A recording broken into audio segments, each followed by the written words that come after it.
What's up, world? You already know who it is. It's your favorite director. We back with another episode. Super excited. Why? Because I got a special guest today. A brother that's been doing this thing for a very long time, just like your boy. He got some new work out, streaming on Tubi, film called Blood Ties. You know what I mean? Representing Jersey. So I got to welcome my brother to the show, Daddy Love. What's going on, brother? What's good, brother? Hey, I appreciate it, man. Definitely. Yeah, man. Thank you for coming on the show, man. I really appreciate it. How's your year going so far? I know we just started. Man, I'm excited, man. I'm just to wake up and just happen to know that I got a good project out, healthy, family's good, everybody's straight, and I'm just trying to just keep pushing. You know what I'm saying? Right. So That's love, man. It's crazy because this is our first time meeting each other, but I knew of you for a while now. You know what I'm saying? And I think it was when it started. I think I know you from the Cold Summer web series, right? When did you do that? Because I remember it was around the time I was doing my web series called The Recession at the time. And for me, I remember it was like I didn't have that online presence that I was looking for. So I ended up doing a web series, but it was a lot of web series that was already killing the game. One was Cold Summer. It was around the time that Money and Violence was out and all of that stuff.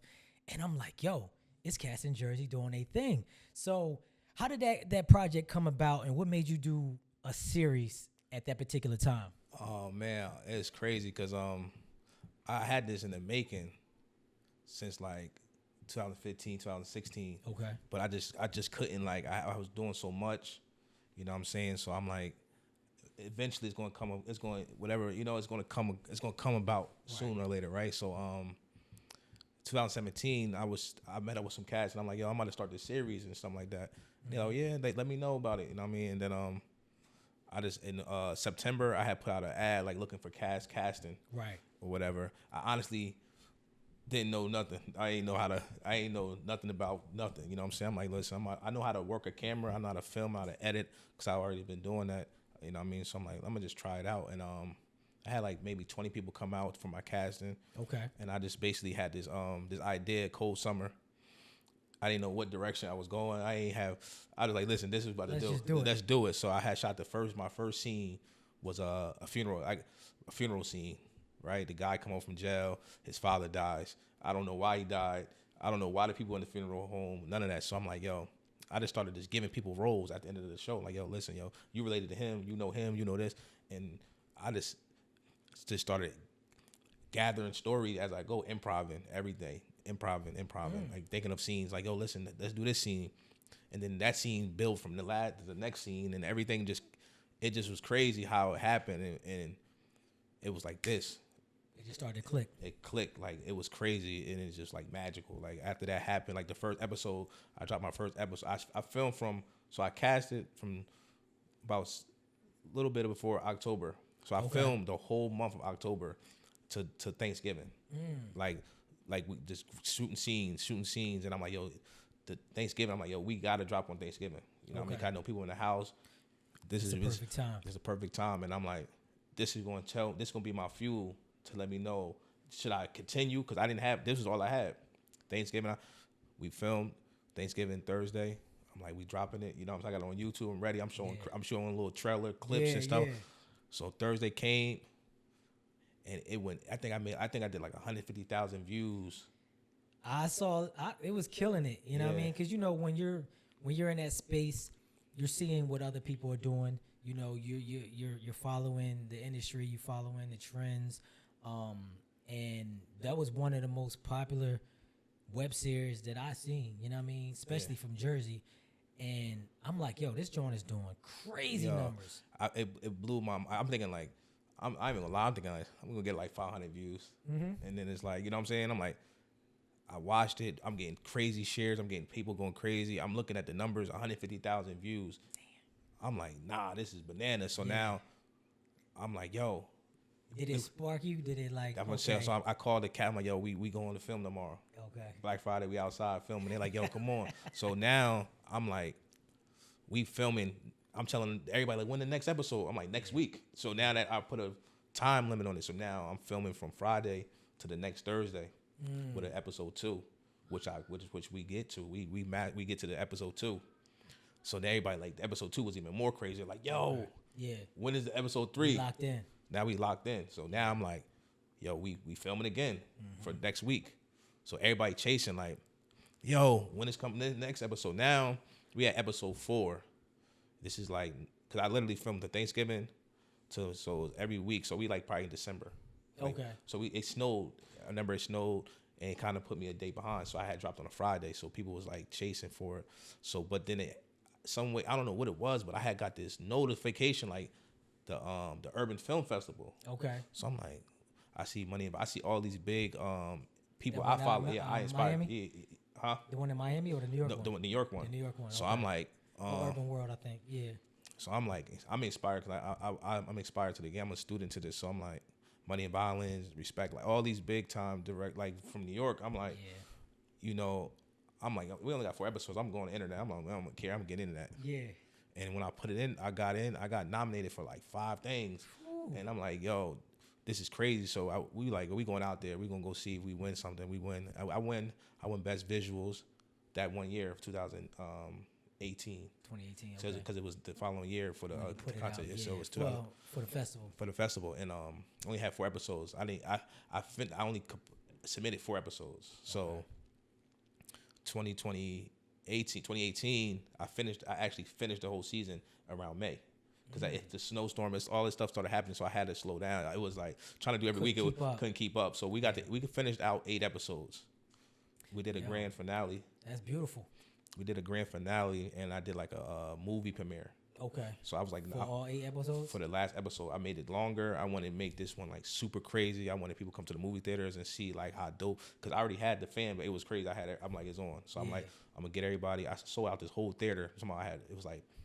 So out in where I'm from, it's like not like a Sony or AMC. It's like more of like a local theater that hold probably like, I'm gonna say probably like 6 theaters of 50 to 60 seats. Okay. So I had the whole thing. You booked the whole joint. The whole thing for the whole weekend sold out. For every room, every theater, every room sold out. And I'm like, yo, it's crazy. So nobody, because I would usually drop on YouTube. Mm-hmm. So I'm like, if you want to see this, you got to come this exclusively. This one ain't coming out yet. Yeah. So everybody bought tickets to come out, and it was a successful thing. And this is 2018. I'm like, yo, I got to finish product now. Yeah. Let's go back to because now it's 2019 Web Series Awards for 2019. Okay. So we finished 2018, and like 2019 comes out with the Web Series Awards. Okay. So we submitted. Now I got a whole completed series of the whole body of work. Right. So now I'm like, all right, bet I'm gonna put it in now. I ended up winning Best Director. That was like, yo, that kind of gave me my fuel. Like, all right, I arrived. Yeah. So I was like, you know what, it's on. So I just took it to the next level. Was that moment where you're like, yo, I got something, I can do this? Was this because you saying this was the first thing you ever done as far as film wise? Correct. And you saying when you was writing, well, you didn't even have a script. You said you were doing a lot of improv? If you watch Cold Summer, the whole 8 episodes is improv. No script. Nothing. That's crazy. Nothing been written down ever. Nothing. So what you was telling them, I want you to do this in this scene? Yeah, so everything was more or less like selections. So like if we had a scene where a guy had to meet up with somebody, I already knew that because it was written down. Like the scenes were written down. Like I had the outlines of scenes, but I didn't have dialogue of what needed to be said. I just basically like last episode he got shot, so he needed to go see him about him being. So everything was like complete continuations. Yeah. So when you go talk about this particular scene, to move it to the next scene. Yeah, but you don't have to have these words written down. Just go off of what you think this would really be. So everybody that came into Cold Summer was like.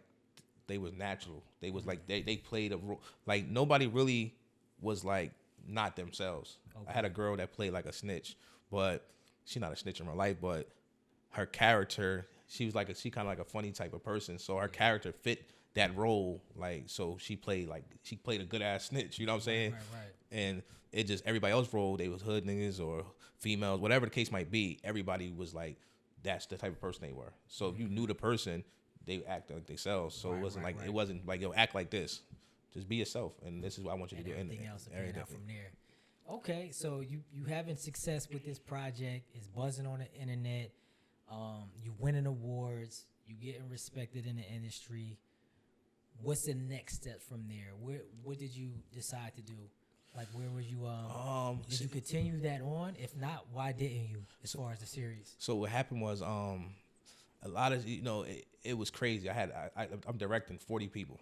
Yeah. Like this is crazy. I'm directing a lot of different people, different attitude, different all types of different egos, everything. So what kind of like it just made me like the drive of it just made me like not even want to do it no more.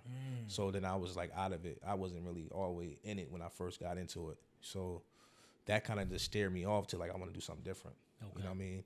And I never wanted to be like only known to do Cold Summer and that's it. You know, like that's all you did and it's over. And it's done. It's done. So I was like, nah, I want to do something different. And a lot of the characters, a lot of stuff started happening. One of my main characters died. Like a lot of people, it's just a lot of things started happening. Yeah. So it was like, and then COVID had hit, and then it kind of slowed up the process shut everything down. And then I was like, you know what? I'm gonna try to figure out something else. You know what I'm saying? So, pivot a little bit. Sometimes in this industry, and just anything that you're doing for a long time, man, you get burnt out. You know what I'm saying? And you need new energy. You need just new flavor kind of coming in. And you say, all right, I'm gonna come back to this, but right now I just need something fresh. I need some new energy, and that's what happened with me with the recession. I did the first season. And you shot that out out here? Yeah, Burlington, a little bit of Philly, Willingboro, pretty much all of the local areas, and that's the reason why I did it is because stuff that I seen y'all was doing. I saw what Cold Summer was doing. I saw Respect Life and Project Heat and Money and Violence, and I mean, I love what they was doing. That's not necessarily why I was doing it. The true reason why I decided I really wanted to do a series because I was doing a lot of film festivals and I was doing a lot of short films and stuff like that. So a lot of people that was rocking with me or that may have not been in the area or couldn't see my projects at the festivals, and I wasn't really putting stuff online because with the festivals you gotta hold out. You can only show them there. You can't show them. So a lot of the work that I was doing, nobody would really see. So I was like, you know what? I'm going to do something that I'm going to put strictly on the internet. And that was my goal with this series. So we did season 1, started getting the buzz and stuff like that. Didn't hit the numbers that you was hitting, but it was all good because I was growing my followers and people still had something they can see, and I was putting it out every week. So it was dope. It was something that I knew everybody, it was coming out every Tuesday. Yeah. You know what I'm saying? We had 6 episodes, but then we was working on season 2. COVID happened, shut everything down, and that's when I pivoted. So, and then I got back into doing feature film. So when you pivoted, what was your next move?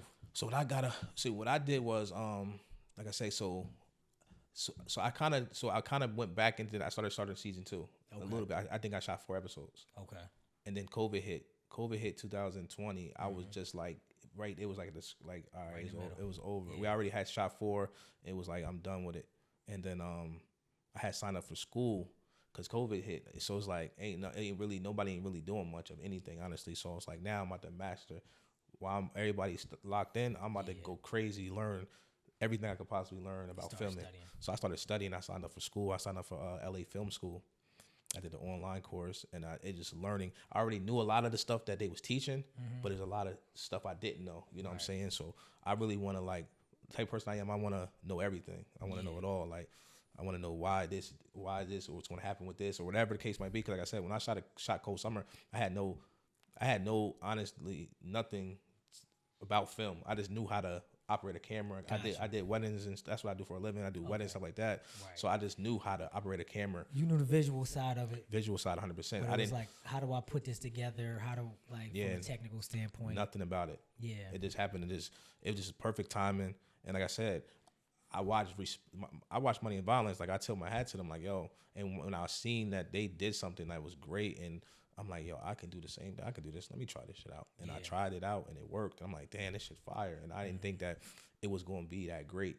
And then it got the touch that I was like, wow, this is really good. You know? Yeah, it's dope, man. And it's I don't know why they. I mean, I guess we can kind of talk about that because, everybody was always like, what happened to season 3 with Money and Violence? Yeah. And then you hear all the stories of, money being involved and egos and stuff like that. Like, how do you navigate the egos? Like you said, man, you're working with 40 people and they're all relying on you. They all got their own opinions. They all got their own ideas. Like how do you navigate that and stay sane at the same time? Like me, I mean, I'm more or less like, I try to just keep it more or less like, because egos, what I mean, you're going to run into that all day because everybody start to feel entitled, you know what I'm saying? Right. So you got to kind of like, just keep it like with people, letting people understand like what you're trying to, your vision is like, because if you start to deal with a lot of people egos, it's kind of, it would take you off your path of what you actually trying to do, you know what I'm saying? Mm-hmm. And I just started to deal with, when I just start to see how people are starting to move, I just get away from it and just try to just deal. I'm like, I want to deal with people that's for me, you know what I mean, in this film world. Because some people don't really want to be actors and stuff like that. They just wanted to be part of the movie and just want to be, exposure and some people like notoriety, like, oh, snap, because some people never be talked to in life. And now you in something and everybody see your face. Now you like, oh, snap, you was in this. Mm-hmm. People like that. They don't look at it as like, oh, I want to be an actor. They just like the notoriety. Like, oh, now somebody sees me, Right. So that ego, it definitely fuels a lot of people's ego, you know what I mean? But I just try to keep myself like focused on what I got going on, you know what I mean? Nah, I respect it. I love the energy. I love the drive. How do you feel about like quantity over quality, or vice versa? Because of like you kind of hinted on it before. Was like you didn't want to just be remembered for a cold summer, right? Yeah. So we have to keep putting out new work. We got to have a body of work and stuff like that. But how do you feel about how often you want to put out work? Are you trying to like make sure you keep hitting people, or are you just trying to put out like the best type of work that you can? Like, how do you navigate how much work that we need to be putting out? See, like, so some people like quality. Like, some people probably want to put a movie or something like once a year or whatever, like once every, like something like that. And some people are satisfied with. Some people is content with that. Like, I'm like me, my character, who I am. I'm really not content with just like ain't enough. Yeah, ain't enough. I want like 1 year, like I shot 4 movies. Straight on TV and everything, 4 movies back to back on Tubi, back to back, and I'm talking about, and that was a slow year for me, like, right. You know what I mean? So it's like, you like me, it's like, so it's like, nah, I'm like, I want to just ain't enough, like, you know what I mean? If I can shoot a movie every month, I can do it. Like, I know I can do it if I have the cast and have everybody on board. That's the easy part, you know what I'm saying? So I just feel like quality now, as I'm getting better, it's definitely now I feel way better, like to have better quality movies than more movies though. Because then I see like my last movie I just put out, everyone that's seen it that knew my growth was like, wow, this is really good. You really took your time. Mm-hmm. And I noticed that because I didn't rush this movie. This one took me more time than the other ones. You know what I mean? I can shoot a movie in 7 days. You know what I mean? Knock it out. Yeah, knock it out. Whereas like this one took me maybe 16 days. Okay. Where more planning, more production side to it and everything else, So I start to see like, all right, I don't have to shoot 4 movies a year. I can shoot 2 and have 2 good movies instead of having 4 rush movies and having 1 good and 3 bad. Like, Yeah. And also you don't want to feel like you going like backwards. You know what I'm saying? As far as like your work and stuff like that. You don't want to come out with 2 films that's dynamite, that's hitting, and then the 3rd one they like, yo, this joint is trash compared to the other ones. Like, what happened? Yeah. You know what I'm saying? Yeah, you don't want to make it. You don't want to make your movies to competition to it. Like where it's like, oh, that one was good, but the last one's bad. Well, that one's good, that last. Yeah, I don't want to do that. So I try to keep it on a playing ground, like a smooth, and take my time. I feel like when you take your time, now that I see that, instead of doing run and gun, I know like you would know, like run and gun. Mm-hmm. We run a gun. It might look rushed, but you never know like what it took for us to do this, but. I've seen a running gun, like I've done running gun movies, and I've done movies where it took like I had to plan it out. You know what I'm saying? And it's definitely a different side to it's definitely a difference. But like you said, a lot of people they don't know what we're going through as filmmakers. You know what I'm saying? They only see what's on the big screen when it's done. When we show the project at a theater or online, it's like this is the project. You don't know what you was dealing with, the circumstances, not having enough money, can't Yeah. find the right locations, it's getting Yeah. dark too fast, Yeah. cast not showing up, crew not it's so much to navigate. So I'm not super hard on filmmakers because I know what we dealing with, but I do still that's still not an excuse for bad work. Yeah, You know nah, what I'm for saying? sure. Still not an excuse for bad work, but you know, to me, that's how I treat my movies. Whether I do them in 10 days or 8 days. My last film, Blind Loyalty, I did in 8 days. Nice. Congratulations. Devil and Red Wine, thank you. That took 16 days, but that was over a course of like 3 years. I couldn't get this project done. Yeah. So I kept doing other projects in between, and I would just come back and shoot a day or two. Okay. And eventually, it took 16 days. But my point is, long as I know I put out the best work that I possibly could at that particular time, Yeah. I'm okay with that. Yeah. And it may not be the best in my body of work, but it's like, listen, this is the best I could have did at this particular time with this circumstances and everything I had to deal with. And if I feel like I left it all on the floor, I'm okay with that. Yeah. You know what I'm saying? Yeah. Let's pick it up to current times. You got the new movie out, Blood Ties. Watched the film last night. I love the film. Appreciate I love it. the quality of film. Thanks. I love the acting in the film. And what's so crazy, when I started watching the film, I'm like, hold up, I know this person. Okay. So I know the lead actors, Okay. JL. Shout out to JL. We've been planning to do some work for a long time, but I know her from when she used to do interviews and stuff like that. So me and her actually interviewed Cameron when he first took a little hiatus and came back in like 2009. So me and her go way back. And when I seen her performance, I'm like, yo, this is dope. But what really impressed me about the film was the quality. It looked good. It's clean. The scoring is on point. And the story, it's a lot of like layered, stuff that unfolds and that's what a film is supposed to do. A story is supposed to constantly unfold. Yeah. You know what I'm saying? Like, I don't want to know everything that's happening in the movie. You're going to kind of have an idea where the movie's going, but I want it to constantly unfold. And the more and more I watched the film, it was like, oh, okay, I see how this is connected. I see how this connected. Mm-hmm. And it was really done. It was really brilliantly directed, shot, and acted. So congratulations to you. Appreciate it. Thanks, brother. You know what I mean? So tell me how this film kind of came about. Blood Ties, how you casted JL, because like I said, I know her personally. Talk about the film, man. It's crazy because like I'm always driving. I'm always on the road, so I be thinking about a lot of stuff. You feel me? And I got a guy that we just ping pong ideas and stuff. He sent me this article. Okay. He sent me this article about this female that was raped by her dentist.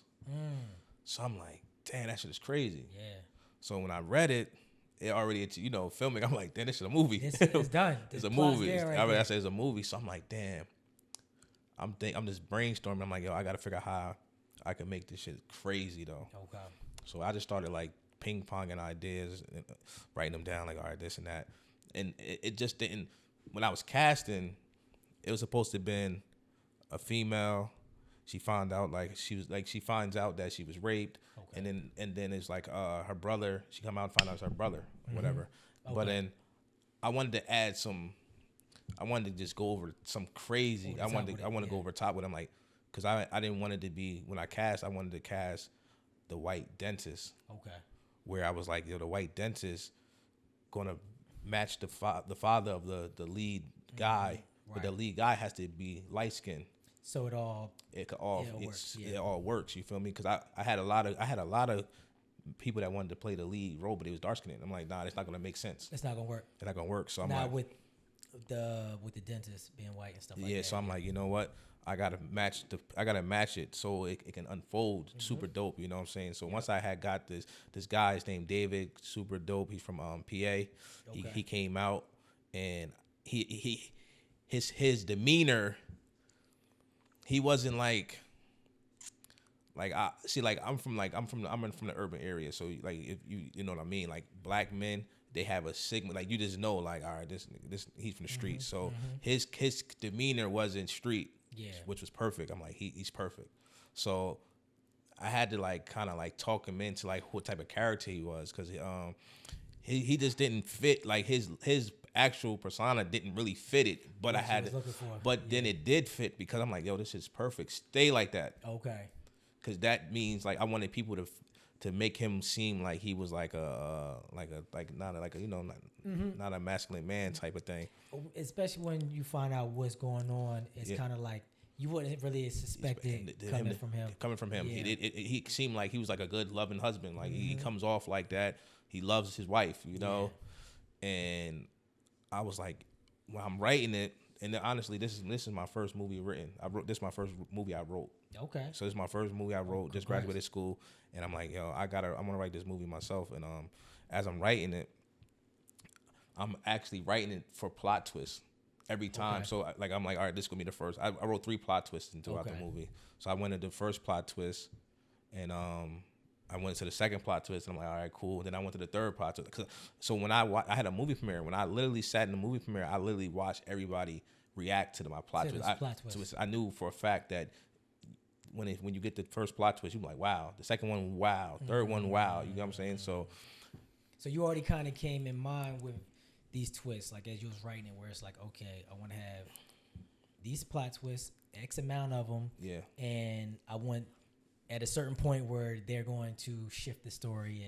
And, you know, are you thinking from like I mean, obviously you're thinking from like a director and a writer standpoint, but are you like thinking about the audience as you're thinking about these plot twists? Nah, that's a crazy thing. I knew the plot twist was going to be like they good plot twists, but when I really discovered watching the audience respond to it, now it just intrigued me more. Like now that I write now, I see how to I want to control the audience. So now that I write now, I'm trying to write to control the audience now. Okay. So now I'm writing to basically when the person is receiving this information, they react. So I'm learning that now. So it's like me watching other movies. It's like, wow, oh snap! You want to give that? You want a person to have an outburst, like, oh, like, you want the same way you get from watching certain movies. So that's why I'm like, I got to start writing like that to give that. So when people watch it, I know for a fact it would touch on that. And JL, she's definitely a great actress. I did a casting, and she just had this look. She got these eyes. Yeah. Like my DP was like, she got the best eyes. Like her eyes just got this evil look eye. Like she's sweetest girl, but she got this look that looks so like it's crazy. It's gonna hit. So I'm like, yo, I don't really cast many. So once I got that vision, it's over. I don't really like. All right, I'm gonna get back to you. Like you got the part. That's it. Yeah. That's the thing about casting. I think 60% of directing is casting. Yeah. Like if you got the right cast, especially like your leads or people that that has to carry the film. Yeah. Yo, it makes your job so much easier. Not sure for sure. You know what I'm saying? Where you're like, okay, when that moment to me being a writer and going back to music and all of that stuff, like what I love is when I'm writing something, blank piece of paper, create these characters, but when you find that actor that brings it to life, like even more than you even thought that this character could come to life, and you're like, oh my God, that's the character. Yeah, it's alive now. Yeah. And like you said, you don't got to see a bunch of people. Yeah, once that one person gets it, it's over. You know what I'm saying? Yeah. And that was like that with her. It's super like that with everybody. Yeah, everybody like the dentist. He was Frank came. Frank came in and he just killed it, yo. He got these blue eyes. His eyes just look like he up to like his eyes is like really. His eyes is like sky blue. Yo, like it's crazy. He sold that joint. Yo, he crazy. Like I tell him, I say, "Oh Frank, yo, you got like the bluest eyes I ever seen." Yo, like it just look crazy. Like and he has this. When I'm watching his demeanor, just watching him like just into character, and I'm like, he's there. That it factor type of thing where it's like it's hard to explain why something works when it comes to like film and characters and stuff like that, but then you'll see somebody do something and you're like, yo, this is the character. And he had this like evilness that was there, this darkness that was like, I remember I don't know if it was the first time I seen him, but she was laying down and he looked back and he was kind of like look and he said something to her. And the way he said it, I was just like, he locked in. This dude locked in. Yeah, he give you that chill. He give you that chill factor. Like everybody, like I've been getting a lot of reviews back from everybody. Like, yo, that fucking dentist scares me. It's creepy, yo. And it's like he like I said when I read the article, real article, and it was like, yo, female, because like I said when I was thinking about it, I'm like I don't really want to stay on the realness of it. I want to take a little bit of it. And then make it my own, but they were just saying like the dentist basically was doing this shit with like a lot of females, people. Yeah. So it's like now that's my story. I'm like, all right, so the story, the background is like he did this to her mother, and so it's like he been doing like almost the same thing, but it's like I'm gonna add my own little twist to it. Yeah, you know. And I love that. Yeah, that was like I said, the story just kept unfolding, and then without the right cast though, none of it works. Nah, for sure. You know what I'm saying? Especially with like those plot twists, or if somebody's supposed to be like super dark and super evil, like if you're not feeling it, it's nobody's gonna follow that story. And what you did, you just created a world. What I've learned, one of the best like compliments, but one of the things that opened me up as a filmmaker, as a writer, is I was at a film festival one time, and I had did like a short film, and somebody came up to me. He was like, "Yo, I love the world that you created. Like it felt very believable." And it was like some different type of stuff. But what I learned, that if you don't create the environment, a world that people believe, nobody's going to watch an hour and a half movie. Nah, for sure. If, nobody follows the main character. Like you said, she was in the music and stuff like that. Like executive producer. You know what I'm saying? But first of all, she had to have that look. She had to have that swagger. She did that. Like when one artist came through and was like, "Yo, you ain't." She like, "Look, get down and lay down." Basically, "Yo, this is what's going on. It's my label. This is how it's." But like, everybody can't pull that off. See, and that's the character I wanted to build, because what I wanted in the beginning, I wanted to build her up to be this powerful woman to where she control. Because when you're a boss, you showing that you controlling everything. But then I wanted to show her weak when she's. Now she's tied up and she's weak, and then now she's like, you know what I mean? Yeah. She's fighting for her life type of situation. Right. So we show her powerful, and then we show her at her weakness. So it's like I wanted to give people the two different sides of this female, you know what I mean? Because she was like executive producer at this company that she owns and all that stuff, and she's showing people what this won't be. And then all of a sudden the tables turn, you know? So that's what I like when I wrote it. I was trying to tap into every type of parts of like different ways to make it make sense to when people can see it, like, oh, I get it now, like, you know what I'm saying?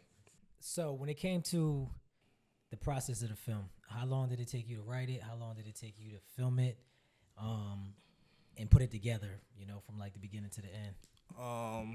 So like I said, I graduated in May. I think I already had it. I was writing it probably, let me see, January, March.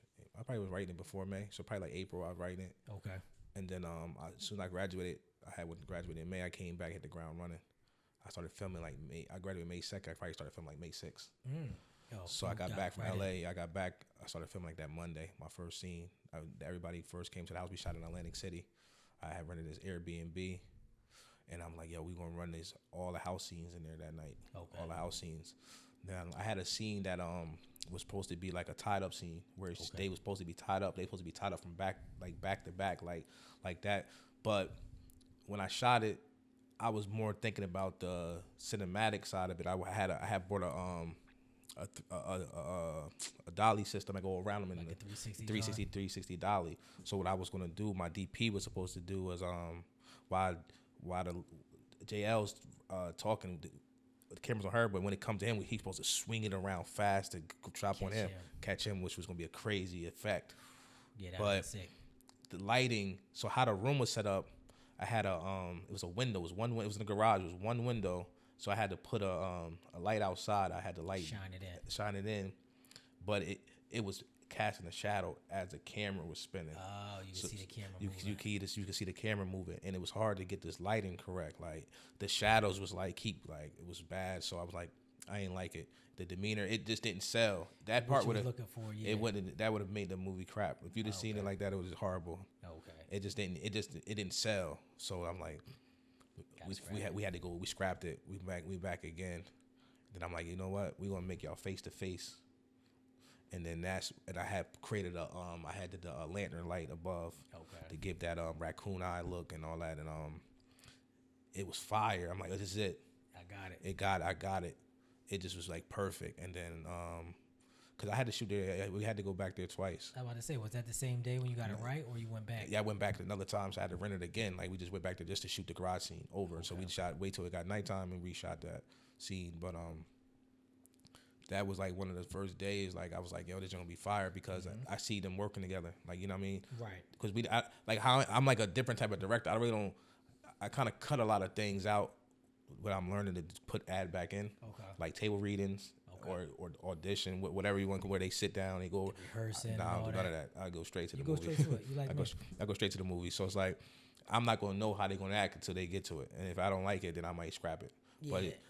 But from the audition, I like it. But once they get on, when it's time to act, then it's like let's make it happen. You know what I'm saying? Yo, my actors, I know they can't stand me because I've had shoots, I've had films where I've written a film. I'm writing it, finishing it up that week. My last film, Blind Loyalty, like I gave the actors the script like Thursday. Yeah. We were shooting Saturday. Nice. That's how I am. Like I got to get right to it, yeah. man. I can't sit around. It's weird. I mean, it does help. I mean, it's a method to my madness. And like I said, everybody got their own way of doing things. But me, like, when my energy is going, when I'm ready to go, like, yeah. I'm ready to go, and I like people that are ready to go at a moment's notice. Yeah. And I had one of my actress, she came in from New York. One was in Philly. We shot most of it in Philly, some of it in Burlington. She on a train going over the script. Yeah. Like, that's just how I am, man. You know what I'm saying? I like to get busy, and I don't like to waste no time. Me, it's like I could rehearse that weekend or do a table read, or I could be 2 days in on my film already. Yeah, that's how I am. You know what I'm saying? Yeah. So, but you saying you trying to work some of that stuff in? Yeah, I'm trying to just because like I'm just trying to add some of the the sides that you're supposed to do. You know what I mean? Technically, and the stuff like technical that. side. What school did you go to, and what did you learn from there overall? Like, how was that? Like, I went to Los Angeles Film School. Okay. Oh, nice. What I learned from there, I learned a lot of like technical things that you like didn't know that before. I didn't know. Mm-hmm. Like I said, like scouting location, you know what I mean? Or all types of technical paperwork, you know what I mean? The right way to do it. Yeah, production, script breakdown, and like stuff like that. I'm never doing that. Anybody that knows my film, I don't even write nothing. Like, it's all mental. Like, I'm just have it mentally in my head. I'm just going to, like, this is just me. Let's hit the camera. Let's go. I'm not really writing much down. So I'm starting to do that. Because it's more, honestly, it saves me more time and more. It saved me time and stress. Like, because then that's like I'm more organized now. So I ain't gotta be worrying about this extra stuff now. And I get a production assistant. Okay. So that's another thing. I had to have a production assistant because it just saves me less of a headache to do things that I don't want to do. And it's so much. We probably already do so much on your own. Too much. You know, like I said, we like this film right here, Blood Ties. I have a DP. My guy Mike, that DP'd it. We worked worked together, and it was like magic. Super, super. Cause I usually nobody touches my camera. I just shoot. I just do it. I don't have shoot and direct. Direct, edit, everything. Okay. Sound, everything you possibly think of the film, I do everything. So it's like now I didn't do nothing but directed it. Okay. And edited it and write it. I wrote it too, but meaning as like I would, if it was on the other hand, I would be doing everything. But now it's like I got my guy Mike. He likes the film. He liked the DP. So I'm like, hey, you DP, and I just focus on directing. Correct. How was that the first time of like relinquishing that extra job of like shooting and directing? Do you feel like it gave you more space to direct? Did you feel like you was like, give me that? Was it ever that type of thing? Like how was that? Because I'm 8 films in, man, and I shot and directed all of them. Yeah, I'm the same way. I'm definitely the same way. This is the only film that I can say that I shot some scenes because Mike was some days that he couldn't make it, but majority like 80%, not even 80, 90%. I give 90% of him on the camera. Yeah, I just it kind of make it better because I read it like I think Spike Lee said it. He was like, yo, you pick a role. You know what I'm saying? Which one you gonna be, a director or you gonna be the DP? You know what I mean? Yeah, And it kind of like I always keep that in my head, like, because when you directing and you're shooting, it's like you're missing too though. Like you're missing some things that you probably didn't see. Yeah. So that's where I kind of, with this movie, I literally had a director's monitor in my hand, sitting back watching him film, and I'm like, all right, nah, because if I was holding the camera or whatever, I might have missed it. You might not be looking at it. You're looking at it from a different eye. You're looking at okay, is this thing framed right? Frame is right, it everything. looking the way I want it? You kind of like focus on that, but then you might be missing some stuff as far as what the action, the acting and stuff like that. It's hard to kind of look at both things. You would think, oh, you're looking at the monitor. I mean, you're doing the same thing, but you're turning on a different eye. Yeah. You know what I'm saying? You're viewing it from a different perspective, so I can see that. Yeah, so that's why I'm like, this movie made me now. I only want to. Yeah, I don't want to touch the camera no more. Okay. So me and my guy Mike, we locked in. So that's how we gonna do moving forward. If anything else, like I'm always gonna always grab a DP. Yeah. Because it seems much better. Because now I can really see it from a different angle. You know what I'm saying? Not always in the angle that I'm just there doing everything, operating the camera and everything. It's like it's a lot. It's a lot. It's a lot. You know, you go from shooting something to having to go. You know what I mean? Just move something out your actor's hair or something like that, or you gotta go talk to him. Like, stop, walk over there, then come back. Tripping over court, like it's a lot of stuff. Like I said, I guess you get so used to it, you don't pay much attention until you step away from it. Then you're like, oh my God, what the hell was I doing? Yeah, nah, why was I running around here with my head cut off? Yeah, like I said, it's work smart, not hard. You know what I'm saying? That's where I'm starting to learn now. It's like as we, like you said, we get into these more films and stuff like that. I mean, like I said, we can have a hella quality or quantity. You know what I'm saying? So that's where I'm looking at it now. Like moving forward, I'm just trying to just basically take my time more now and just give more quality work. You know what I'm saying? Because I wanna leave behind like a good name in the film industry. Because I'm not just here just to be like, oh, I just filmed these movies. I want to literally be like, yo, this is a good film director. He you know what I'm saying? So I'm looking for the quality side of it now, like artistic side of it. Like, yo, that was a good movie. That was a good shot. I like that shot. You know what I mean? I want to just be in it for that, for the long haul, man. You know, you got something to bring to this game. Yeah. You know what I'm saying? And speaking of that, like, what's your take on the industry as a whole, especially like from an indie side? Because, you know, we independent filmmakers. Like, how do you feel about the game? How do you feel about like streaming? How do you feel about producing projects? I don't know if you like fund your own projects. Do you like, how do you feel about it, man? Because it's changing rapidly. You know what I'm saying?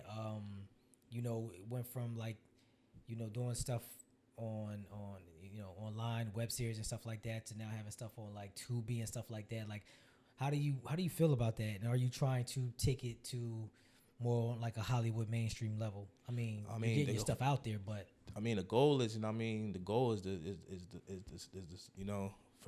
up. You feel me? So, right. I mean, the industry is like, now that I'm learning the industry, is definitely like, it's kind of cutthroat. Yeah. You gotta understand. When you're in this industry, you have to understand every aspect of it. You know what I mean? When I got into it, I just got into it because I love the film. I have the eye for vision, making movies, and that's what I want to do. But then you come to side where it's a business side that you won't never know about. You know what I'm saying? Where you shoot these movies, even if you funded them yourself, you getting the funds, whatever. You know what I mean? We doing it to do it to, you know, because we want to put the film out. Yeah. But at the same time, we want to make money also. But then you got these people that's going to be in your pockets, people that ain't going to be honest, people that's going to do you dirty, you know what I'm saying? So you got to learn the business side. So the more we film, the more we got to learn the business side also, because at the end of the day, people are not going to tell you that your movie did this amount of money. No. You know what I mean? They're not going to tell you that your movie, nothing. You know what I'm saying? So if you don't know that business side, you know what I mean? You gonna be hurting. You know, it's so crazy. It's so crazy because they say you hear about all these horror stories of bad deals and stuff like that. Yeah. And, you know, coming from the culture and stuff like that, we heard about all these bad deals mainly from like the music side. You know what I'm saying? You will hear about all these bad boy deals and XYZ, or all the, you know, the singer, you know, the groups from the 70s and the 80s that people made all this money, records made all this money, but cats ain't have $1 to show for it. And then you get in the game And now you're like, okay, what's a good deal? How do I find a good deal? How do you find trustworthy people? My first deal was terrible. Mine's usually my both. I was glad that it happened with my first deal because I figured it out ASAP. But I didn't realize how bad my first deal was until I got my second deal, and my second deal was good. And that happened because I found a mentor out in New York, and he gave me the game. He was the first person that I knew that was actually making money from an independent film. Like up until this time, and I've known hundreds of filmmakers. I've been to all the festivals in Jersey and Philly, and won joints in Miami. Like I've done them all, and I've yet at that particular time up until 2021, I knew nobody that actually made money off of film. And this guy didn't know from a can of paint, gave me so much game, and it was right after I just got the bad deal. So it was like 6 months after I got a bad deal, got a good deal, which made me hate that deal that much more because I was still stuck in that contract for 3 years, and I lost so much money, potential money, that when I started making money on my new projects, I was like, oh my God, they got me. You know what I'm saying? So what's your experience like? Yo, man, my experience, man. You know what it was, honestly, because like I never was in it for money. So I feel like the bad deals wasn't really bad deals to me because I really didn't. It was like it wasn't. I wasn't really tripping to like. I wasn't doing this like I'm about to do this to get $1 million or you know what I'm saying, because that wasn't my goal.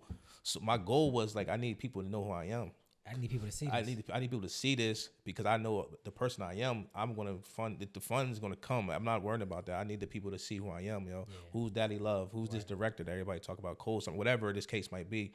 So when I was getting these, I had multiple bad deals, right? But I was, like I said, I was in it for the film to create exposure. So I didn't want it wasn't about the money until I started to realize like, dang, I'm doing this and getting burnt out. Whereas like, dang, I should be getting like, you know what I'm saying? Now it's not making sense now.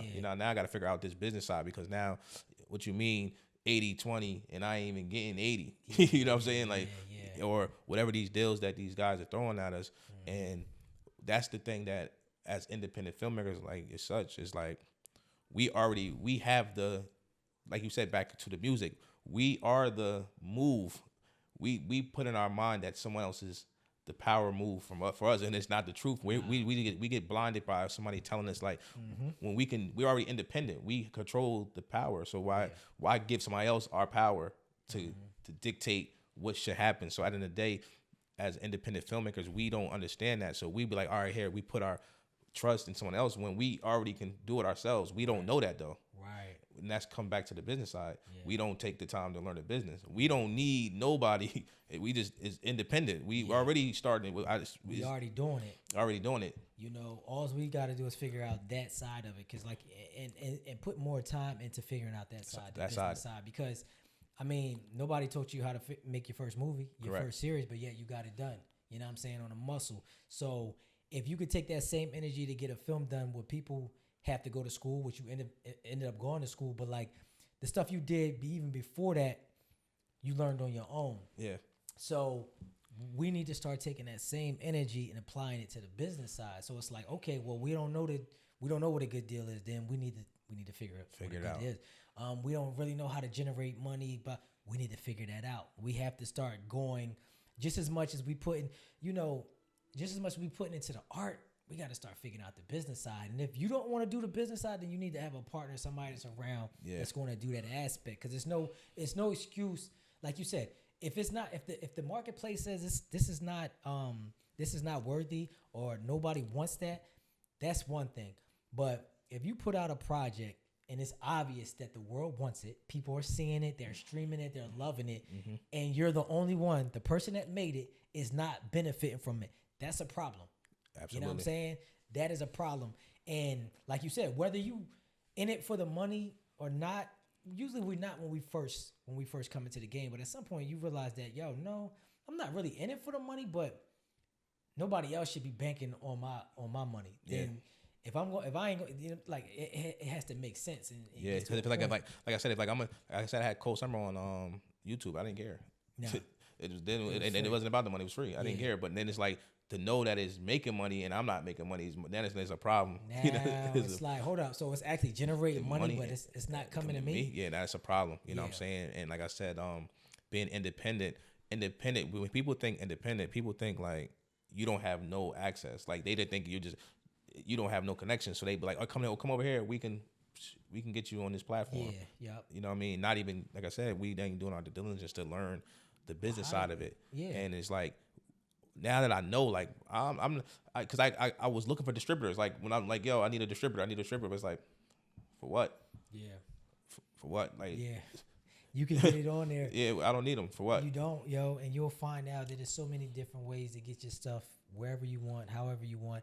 And if it's good enough, you know, it's going to find its place. That's absolutely. You know what I'm saying? It's going to find its place. And a lot of times we so hungry for a certain thing that we don't pay attention to what's really happening. We'll start taking those bad deals just because we want it so bad or we want to be put out there. And it's like, it's going to reach millions. Okay, cool. But then you realize that the project's making X, Y, Z, but you're not seeing none of it. So it's like, okay, let me retract. Let me figure out how I want to start putting my stuff out there. You got to be like more intentional with what you're doing. You know what that's absolutely, like right now, like Blood Ties, like I said, the deal I got now is pretty good. It wasn't good in the beginning, you know, but that's beside the point. But now that I know, like now it's like I took a lot of falls, but like I said, only because of my falls. Like it's my fault. I can't be mad at somebody else like doing something to me. I only can be mad at myself. You know what I'm saying? So at the end of the day, I took the bad deal. You know what I mean? I'm learning. I learned from all my mistakes, and I'm like, now moving forward is over. You figured it out. Yeah. Figured it out to the max, and I should have been figured it out. But I was because I'm so focused on the film side. Yeah. I'm focused on making the movie. I can do that. It's now like put that to the side. That's easy. Let's get to the business side. Let's get to the business side because like you said, that becomes like almost second nature once you get into your bag. Where you're like, yo, all right, I got it. I know how to make a good film. I know how I want it to look. I know how I want it to feel. I got that. Now, how do I up my business game? Yeah. How do we go from making 10,000 to 20,000 to 100,000 to $1 million? Like, how do we go up on those numbers? You know what I'm saying? For sure. And that's that side I'm learning because like I figure like as independent film, like I want these actors, I want big actors in my movies. I don't want to, and nothing wrong with up and coming actors, but I want to be able to direct big actors. You know what I'm saying? Put that under my belt. Like I directed such and such or whatever, and how to get these people in these movies and stuff like that. So learning that side, you know what I mean? How to cast those type of people, SAG actors and all that stuff. It's like, you know, so it just, like I said, the business side of this film is another world, you know, and that's where I'm at with it now. Yeah. That's love, man. That's love. So, what's next for you? What's your plans for the year? I know you just got the film that just dropped. I know you're doing heavy promotion for that. What's next for you? What's next? Are we doing sequels to any of these projects, or getting back to a series at any point? So what I learned when I did my series. What I learned from my series was that what made Cold Summer so dope, honestly, to me, was the locations. So I always put that in my mind, like in all my movies, anything I'm filming, location. I would pay for location. Like that's like if you watch any of my movies, I don't really. I'm going to the set, like I'm getting that set. Like if I need to be in a jail, I need to be in a hospital, I need to be wherever it need to be, I'm going to make sure that I get that location. So I realized that makes the budget, the production looks much bigger. Like you have that value, like, oh wow, they here, like they here, like, you know what I mean? In these different locations, it don't seem low budget. Like, oh nah, this ain't no low budget joint. You know what I mean? So that's my plans to move forward to any of my films, is just make sure that I got the dopest locations. Like locations. make sure my locations is all at 100, because I watch these big movies and they have the locations. Like it's the production value, man. And I think where a lot of indie people go wrong, where granted you got to use what you have access to, man, but we have to spend a little bit more time dressing up the spots that we work out. You know, if you're shooting in a all white room, you know, with no artwork and all this stuff, it looks dull. It looks low budget. You know what I'm saying? So even if this is all you have, then you got to do something to dress it up a little bit. You know what I'm saying? And you'd be surprised at how many locations that you can get for little to nothing if you just go. talk to the people. I think you know what barter, it is. Whatever. You know what it is too. I think that it's just like when I first started Cold Summer, or when you first. I think a lot of the people that starting to film is just learning the film world and they just doing it, hitting the ground running. Because I was at the same point, but once you understand that, because once you understand the film side of things and set decoration and all that stuff, you ain't gonna want to do that. You ain't gonna want, because the scenes be boring, you know. So you want to like dress up everything you possibly can anywhere that you're shooting, just because it's just gonna make the value of the film look much better. You know what I'm saying? And as a filmmaker, if you're a filmmaker, true filmmaker, film director, whatever you're doing, you wanna set aside to make you don't want people to look at you like you just doing this shit for the shits and giggles, you know? Because even with Tubi, like to stay on that point, is that I got on Tubi 2021 with Cold Summer, and I was like mind blown. I'm like, damn, I should on Tubi, because Tubi was just up and coming. Like nobody was talking about Tubi with 21. I was like, damn, this shit is fire, and I didn't understand where it was going. To like now. So like now it's like it's so many. It's like people like shadow like, oh, you got a Tubi movie. Like people don't understand. It makes you look like, damn, do I even want to be on this anymore? Because it's like it makes you look like my movie might be bullshit, and people look at your movie like, damn, you got a Tubi movie, but not understanding like, nah, I'm really a filmmaker. And it's like not taking away from other people that's actually doing it, but it's some filmmakers out there that's really putting a heart into it. You know what I mean? Like I said, I've been watching you, bro, for a minute. Like I've been like, damn, bro, doing this thing. I see you more with your camera than I don't bring my camera outside. Like I see you with the camera all the time. Anytime I see you post a picture at your camera, bro, and I'm like, I respect it, because like being a filmmaker is not just, oh, I'm just trying to shoot a movie and get it on Tubi. Nah, we really care about this joint. It's like this my baby. I'm trying to 100% make this happen. You know what I mean? Really care about this art, man. And you know, I grew up just loving movies way before I even became a filmmaker. Like I've always just loved the visual mediums, you know what I'm saying? From music videos, from Hype Williams to, you know, the Spike Lee movies and all this other stuff. And it was like, yo, once I locked in on it, like it became so much to me, you know what I mean? And I never want my work to be looked at as like, you know, less than, you know, low budget or anything. So I'm always comparing myself to people that I look up to. You know what I'm saying? I'm always trying to compete with the greats, the people on that level. You know what I mean? People that's making movies for $5-10 million. I'm like, yo, how do I make my stuff look like that? How do I make it feel like that? I'm constantly studying that game and stuff like that. So it's funny you say that, because Tubi is taking such a bad rap that it's like, you know, they call these movies Tubi movies and stuff like that. And it's like, you know, it's just a platform, like, you know what I mean? But it's so much bad work on there that everybody gets grouped in together. Like, oh, it's a Tubi movie. It can't be but so good. You know what I'm saying? And then you find stuff on there where people are really doing their thing, and it sucks because you got to weed out a lot of stuff just so people can look at yours with the proper eye and give it the right respect. You know what I mean? Nah, absolutely. And that's the thing about it, because I feel like I didn't really want my movie to be on Tubi, and because of that reason, because I'm like, nah, this one is really good. And I'm not shadow anybody else's movie, but I feel like I'm like, nah, this need to be on some BET shit. Like I need this to be like a BET original or something, because like I really put a lot into this movie, and I don't want people to think like, oh, this is a Tubi movie. Like this is just a Tubi movie. Nah, because like I said, it gives a bad name. You know what I mean? And it goes back to this one movie I filmed in Atlanta. I shot this movie in Atlanta, and it went viral. It went viral I had shot this scene where it's called Coke Queen. It was a run and gun movie. I had got a nice little budget to shoot this movie, and we supposed to went to Tyler Perry Studios to get the fake pregnant stomach. He has a studio out there where you can get props and stuff. So I had to catch a flight. So I'm like, this last scene, but the female forgot to get the belly for me. So we like improvised, like, yo, put this ball under your stomach. So she had a nice shape, but how she shaped, the ball looked funny as hell in her stomach. You know what I'm saying? So it looked crazy, and the dude proposed to her while she was supposed to be pregnant or whatever, and that scene went viral. Really? People was like, yo, what the fuck is that? People was going crazy, laughing and shit, like, yo, look at this shit. This is the Tubi. It was like when they started the Tubi thing, Tubi be like movies, and my junk went viral, literally went viral, bro. And it was a good thing though, because it went viral because everybody wanted to see what was that movie. What was this movie? And everybody wanted to go watch it. Made me be able to get another deal to shoot part 2. So it was a gift and a curse, because at the end of the day, I felt like it was a run and gun movie. I shot the movie in 5 days. It was just to go out there to shoot this quick little movie. And The second one is absolutely good. But the first one, I was just like learning the ropes in Atlanta, because Atlanta's a different world. You go out to film in Atlanta, you'll learn that fast, but different world of filming.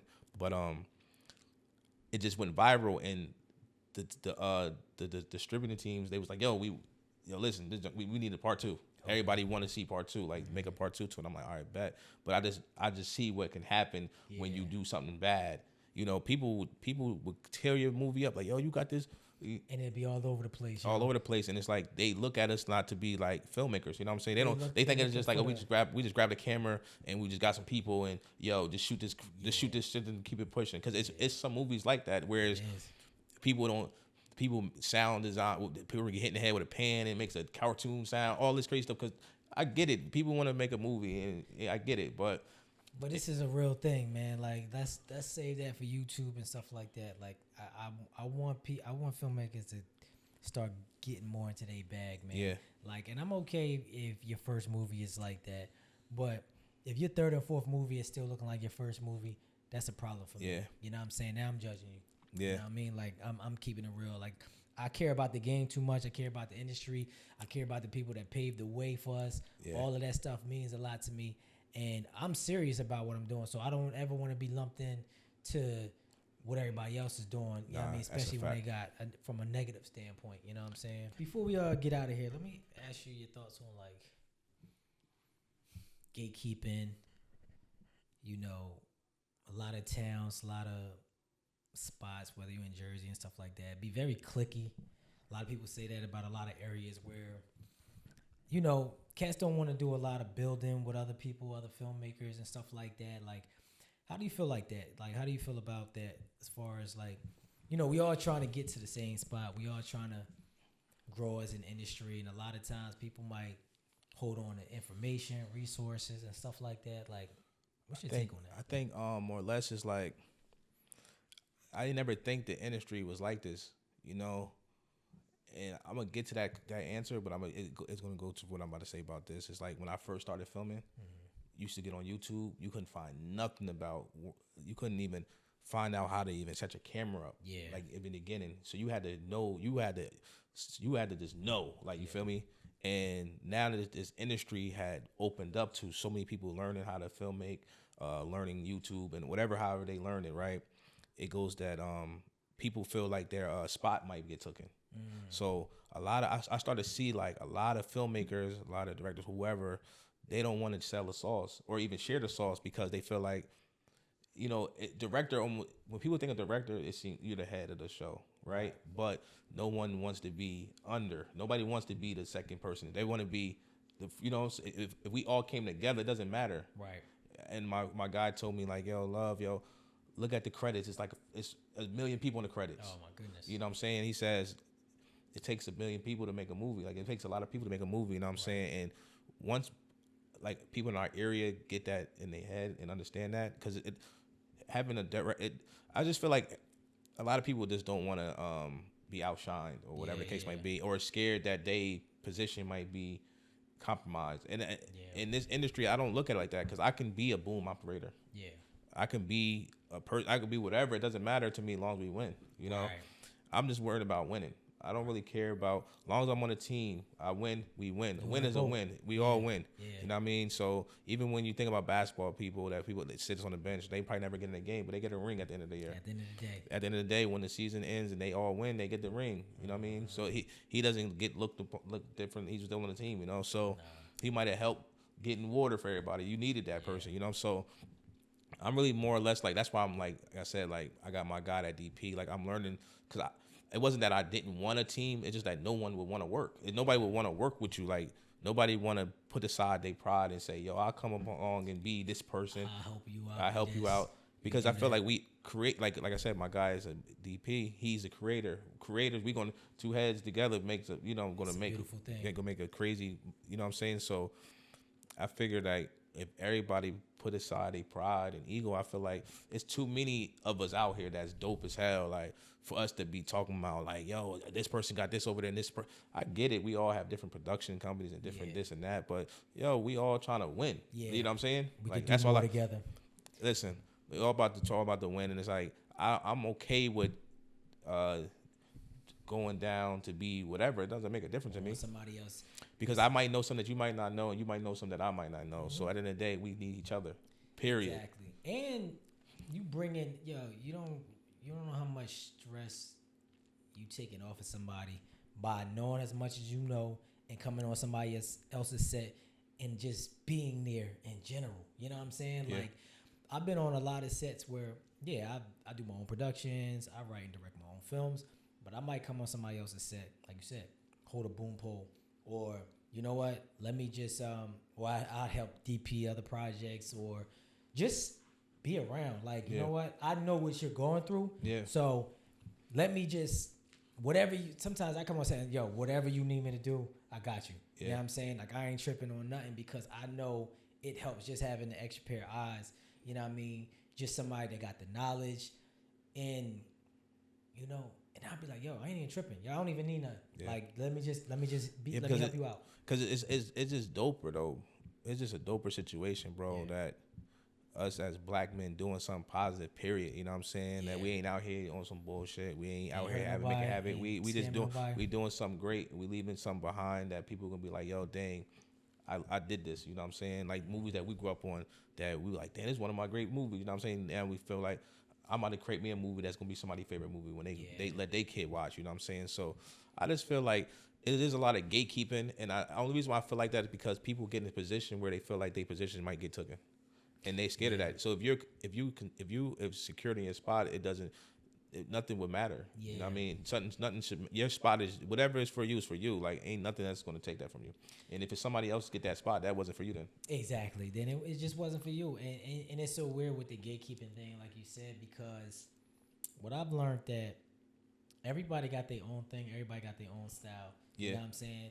And you can give two directors the same exact script, and there's going to be two different movies. Facts. You know what I'm saying? So as long as you know what you're doing and what you bringing to the table, you ain't never got to worry about anybody taking your style, taking your spot, because what's you is you. Like, it don't matter. I can't do what you do. You can't do what I do, in a sense of like, we're just going to see things different. And that's the beauty thing of it. Yeah. Like, you know what I mean? Like, I might have a script, and I'm like, you know, I can do the script, but I know Love is going to bring something different to the table that just might be like, you know what, I know you're going to bring something totally different, and this might be what I want for this particular script, or vice versa and stuff like that. So it's like, yo, it's just different. It's just different mindsets. You know what I'm saying? Like I said, not to get off the subject, it's like when I shot with Blood Ties, we shooting a courtroom scene, and a lot of people didn't come out for extras. We needed a full courtroom, and my guy, he just was like, yo, Love, let's take the jury and put them in the background of the characters and blur the background out. You'll still see them, but you won't know exactly who they are.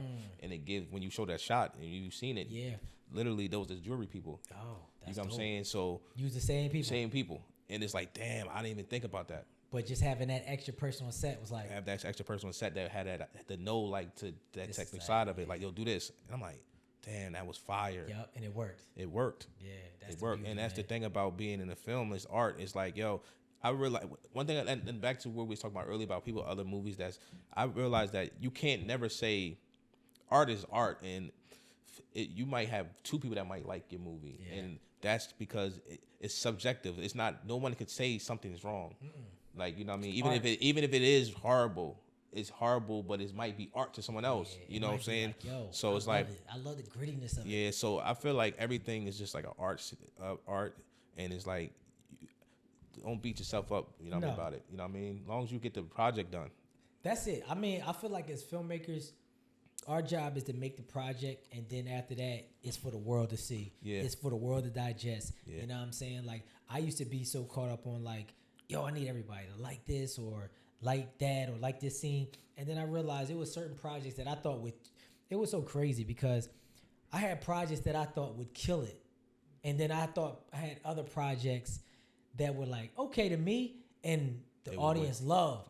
And like you said, it was super subjective to the point where it's like, yo, I can't control what the audience is going to like. All I can do is make the best project that I can make and that I enjoy. And then after that, it's not up to me no more. Yeah. You know what I mean? And that's how it be, because we reality wise, it's like, you can't make everybody like something. Everybody's gonna have opinion on what they're gonna have opinion on. So if you're in this industry looking for somebody to like it, then you're in the wrong industry. Yeah. You got to just be, this is what you want to do, and this is what you're going to give out, and it is what it is. Yeah. Because you can't think about, is somebody going to like your movie, or this is going to be good, because at the end of the day, you can think this the best movie, and everybody hates it, and you still going to have to, what you going to say, I hate it too? Like, at the end of the day, you love it. You love it, you know? So what? So it's like, so what? At the end of the day, it's like, if people want to have opinion, like, period.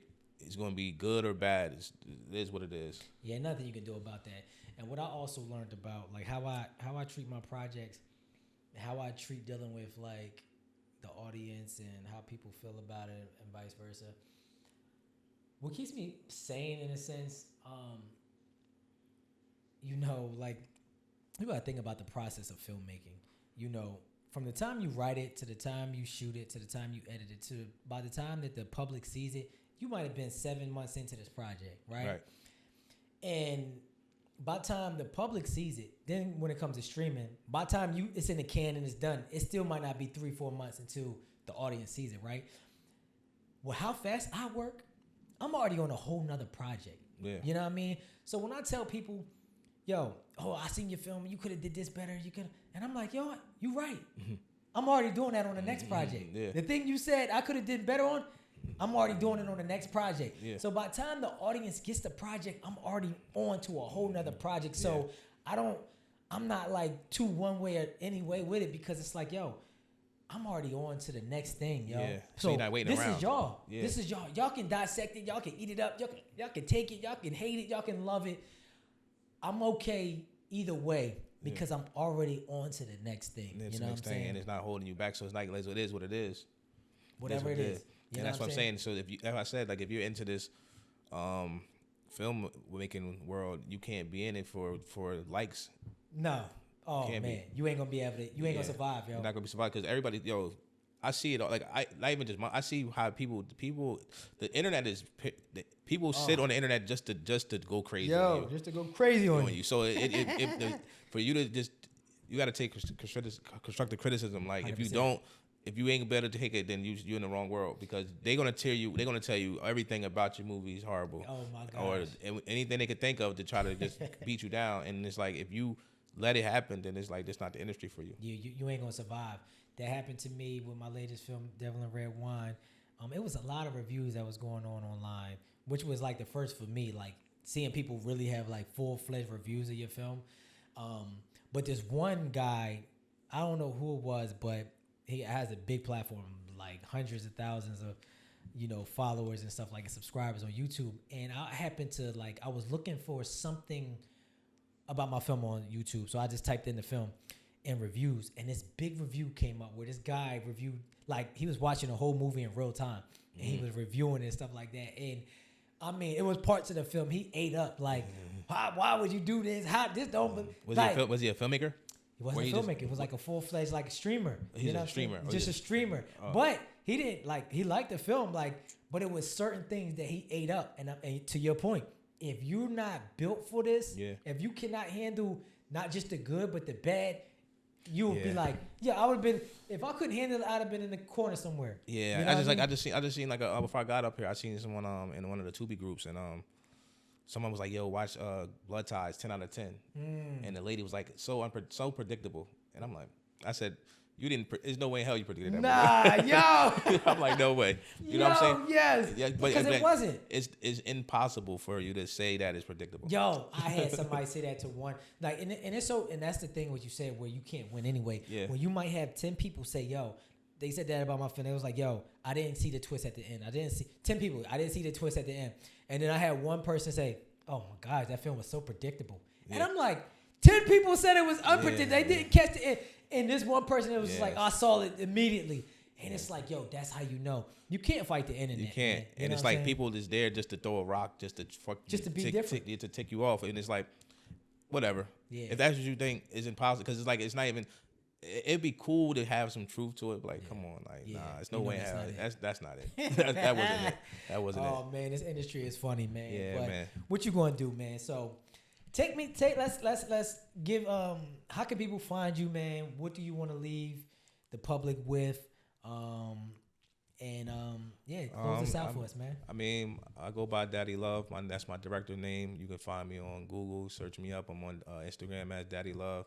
I got a lot of movies on Tubi. You could type in the search bar Daddy Love. All my movies will pop up. Leave is just basically just do what you do. You know what I'm saying? Like, don't let nobody tell you can't do what you do, and just stay in your own lane. You know what I'm saying? And just, I feel like whatever is for you, gonna be for you at the end of the day, and nobody can take that from you. Like, that's it. 100%, yo. I can't close it up no better than that. You know, we just got to keep doing what we do, man. You are in charge of your own destiny. You just got to get up and go get it. I'm thankful for having you on this pod, I appreciate giving us wisdom and just doing your thing, man. Sometimes you don't know how much you're inspiring the next person. You know what I'm saying? Yeah. Like, you don't know how many people watching Blood Ties right now that it's like, yo, dang, I got to step my game up. I want to do this. You know, all the people that watched Cold Summer, you know what I'm saying? And all the people that's seen your growth, you know what I mean? Because I've seen your growth from Cold Summer to Blood Ties. And there's plenty of people that's going to see the same thing. So not just what you saying, just what you doing is going to inspire. I appreciate it, man. The same to you. And like I said, the same to you, bro. You definitely, like I said, man, I've been watching you, man. It's like, yo, bro, I thought you said 8. I'm thinking you got 20, man. Yeah. I'm like, yo, bro be moving, yo. And I'm like, yo. And like I said, I'm a student to the game. I'm one of those people that I watch everything that's moving. I'm tapping into everything. Right. I'm watching everybody. Like, anybody that's doing something, I'm watching, and it's not like I'm copying. I'm just tapping in to see what's going on.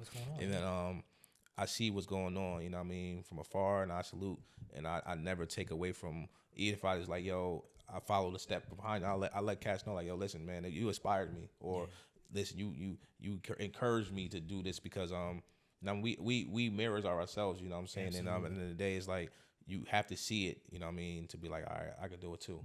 Because a lot of people think they can't. Nah, I think if you put your mind to it, you can do it. You know what I'm saying? You can do it. You know, a lot of people just need exposure. So it's important for us to do what we do, but show people what we do.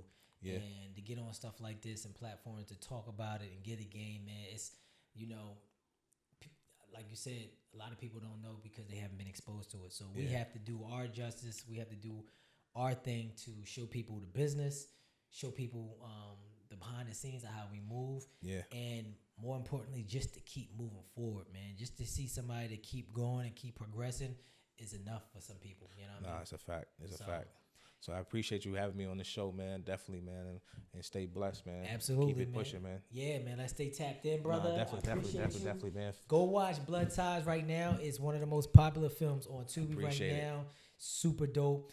Unexpected, great acting, great directing, great writing, everything that you want in a good movie, man. It has, and I'm looking forward to seeing what else you do, my brother.